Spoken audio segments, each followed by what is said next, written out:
Hello friends, তোমাদের আবার একটি নতুন ভিডিওতে স্বাগত জানাই। তোমরা দেখছো SG tutorial guide YouTube channel. প্রত্যেককে গুড ইভিনিং জানাচ্ছি।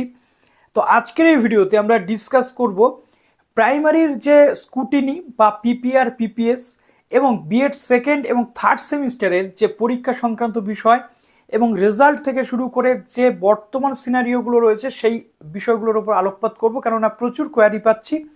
আজকের এই ভিডিওটাতে আমি কোয়ারিগুলো সলিউশন দেওয়ার চেষ্টা করছি।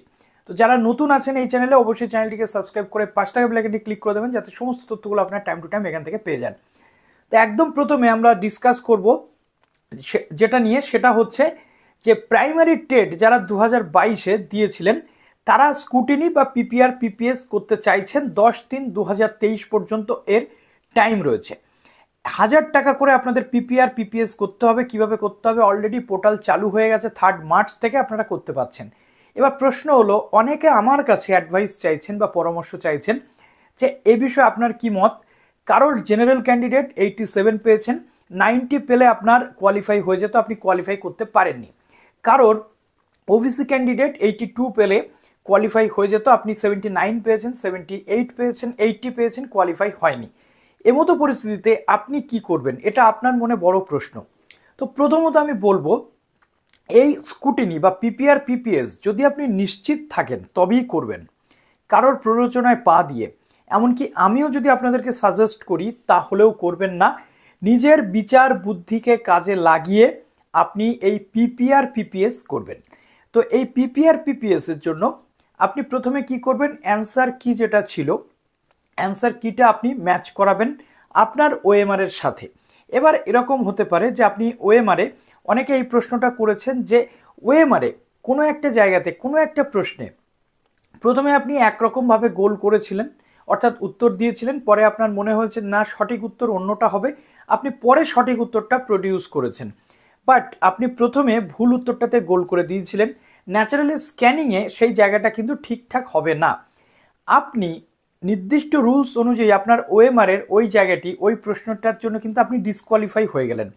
এরপরেও আপনার যদি মনে হয় না আপনি একটা রিস্ক নিতে চাইছেন, শেষবারের মতো একটা রিস্ক নিতে চাইছেন যেখানে আপনার মার্কস বাড়তে পারে বলে মনে হচ্ছে 1 থেকে 2 নাম্বার, সেক্ষেত্রে আপনি চাইলে করতে পারেন। অথবা ওই একটা প্রশ্নে বা দুটো প্রশ্ন আপনি যদি এরকম কেটে দিয়ে আবার পাশের যে ঘরটা ছিল সেখানে ফিল আপ করে থাকেন, সেটা গ্রাহ্য হবে কি হবে না সেটা সম্পূর্ণ বোর্ডের ওপর ডিপেন্ডেন্ট। সুতরাং এক্ষেত্রে আপনাকে রিস্ক নিতে, আপনি যদি রিস্ক নিতে চাইছেন তবে আপনি অ্যাপ্লাই করতে পারছেন পিপিআর পিপিএস এর জন্য, না হলে আপনি করবেন না।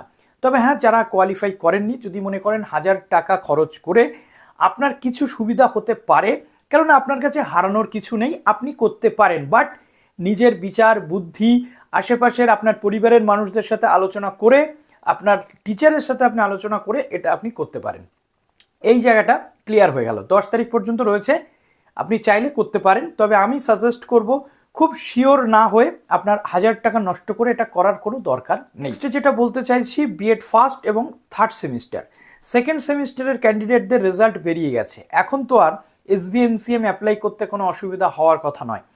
তোমরা বিএড সেকেন্ড সেমিস্টার বা থার্ড সেমিস্টারে যারা রয়েছে, সেকেন্ড সেমিস্টারের রেজাল্ট পাবলিশ হয়ে গেছে। তোমরা অবশ্যই এসবিএমসিএম রিনিউয়ালের জন্য আবেদন করে দাও, ইমিডিয়েট আবেদন করে দাও, যাতে তোমাদের সুযোগ থেকে তোমরা বঞ্চিত না হও। কেননা বিএড করতে গেলে অনেকটা টাকা খরচা হয়, বিশেষ করে যারা প্রাইভেট থেকে করছো। তো প্রাইভেট কলেজের স্টুডেন্টসদের কাছে এই যে টাকাটা পাওয়া এসবিএমসিএম এর, এটা একটা অনেক বড় অ্যাচিভমেন্ট এবং অনেক বড় সুবিধাজনক ব্যাপার। তো অবশ্যই সেটা করে দাও। থার্ড সেমিস্টারের পরীক্ষা কোথায় হবে এবং ফার্স্ট সেমিস্টারের পরীক্ষা কোথায় হবে, এই নিয়ে একাধিক প্রশ্ন। যেমনটা তথ্য পাওয়া যাচ্ছে, তোমরা জানো আমি শিওর তথ্য না পেয়ে কোনো কিছু তোমাদের বলি না। তো তোমাদের মধ্যে অনেকের এরকম থাকতে পারে বক্তব্য যে দাদা হোম সেন্টার হলে ভালো হয়, অনেকে আবার এরকম থাকতে পারে অ্যাওয়ে সেন্টার হলে ভালো হয়। তো যেমনটা তথ্য আমি পেয়েছি, দেখো এটা কিন্তু অফিসিয়াল তথ্য নয়, আনঅফিসিয়ালি আমি তোমাদের প্রস্তুতি নেওয়ার জন্য এটা বলতে চাইছি যে পরীক্ষা কিন্তু হোম সেন্টারে হওয়ার সম্ভাবনা খুব কম।